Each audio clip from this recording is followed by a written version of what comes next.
Let's back class it. So ayan guys, ayan yung head nya. Sobrang liit ng mga valves guys. Pure valve pero maliit. Ayan, parang Inmax lang din.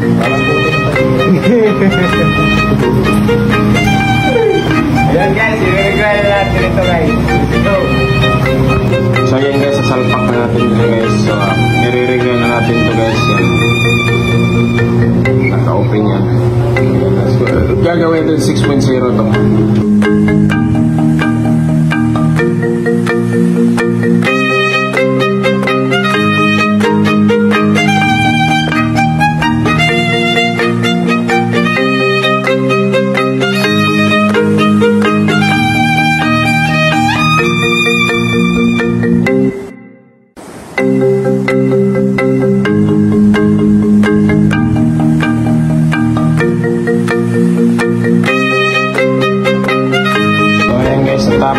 So ayan guys, natapos na natin siya guys. Ayan. So medyo may mga dust dito siya guys. Oh, shiny. Mainit pa yan. Oh, yun oh. So ayan yung profile ng cams na ginawa natin. 6.0 po yan. Ayan guys.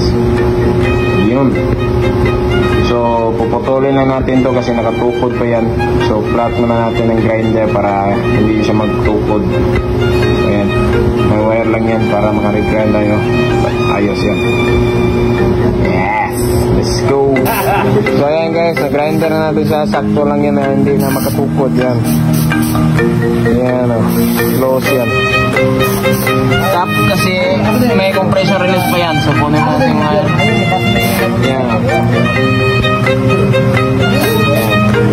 Open, close. Open, close. Ayan, easy start pa rin yan, no? Kunin natin ito konti para hindi siya masyadong malagitik. Ayan yung, so guys, ayan yung overlap niya guys. Natapos na natin siyang, ano guys, ayan.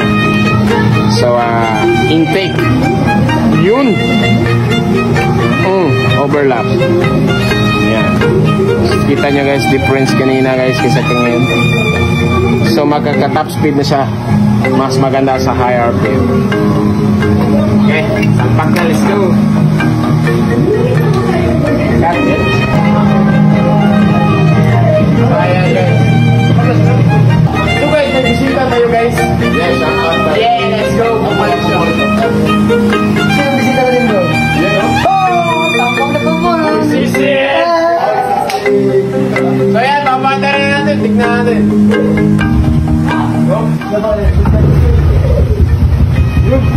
Silent, no? Wala tunog.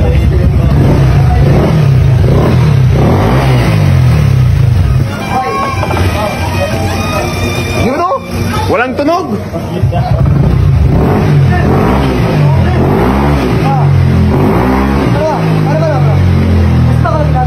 Titest na ni boss guys.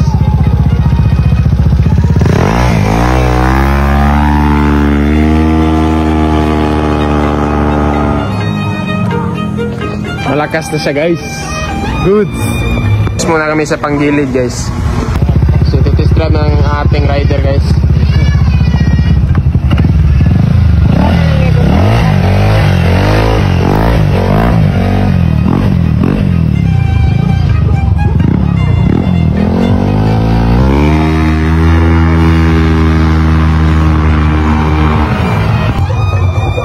Ayan guys, flyby guys.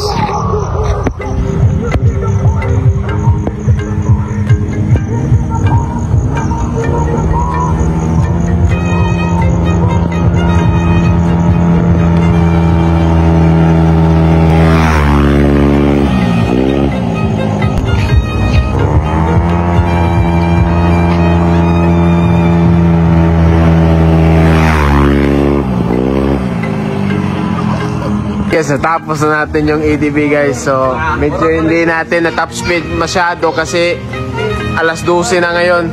So, ayan, tatlong motor yung natapos natin. Dalawang click, super stock yan. So, ang binigay na tip ni boss is 700 pesos ang tip. So, labor natin is 2.5 plus 700. So, salamat boss!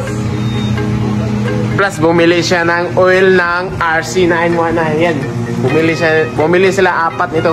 Pang loop nila guys. So, good luck sa mga loop nyo mga boss.